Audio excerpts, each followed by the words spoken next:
मुंबईतील भारतीय जनता पक्षाच्या बैठकीमध्ये मोठे धोरणात्मक निर्णय घेण्यात आले। 40 ते 45 वयोगटातील तरुण तरुणींना संधी देण्याचा निर्णय घेण्यात आला।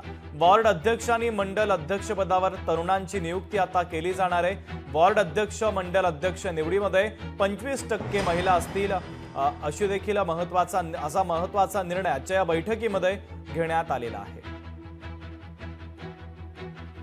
आमच्या भारतीय जनता पार्टीच्या संघटनात्मक निवडणुका या संघटन पर्वामध्ये चालू आहेत।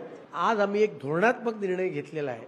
वॉर्ड अध्यक्ष असो, मंडल अध्यक्ष असो, हे सर्वजण युवक असतील, युवती असतील, 40-45 वयाच्या खालच्या यांना प्राधान्य देण्याचं धोरण त्या ठिकाणी आम्ही अवलंबलेलं आहे।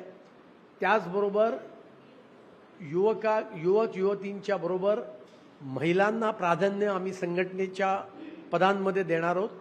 त्याचबरोबर अनुसूचित जाती जमाती या वर्गातल्या लोकांना सुद्धा मोठ्या प्रमाणावर प्राधान्य देणार आहोत आणि 35% जास्ती पदाधिकारी हे महिला पदाधिकारी असतील असाही निर्णय आज आम्ही घेतलेला आहे। लोकशाही मराठी ऐका, पहा, जागरूक रहा।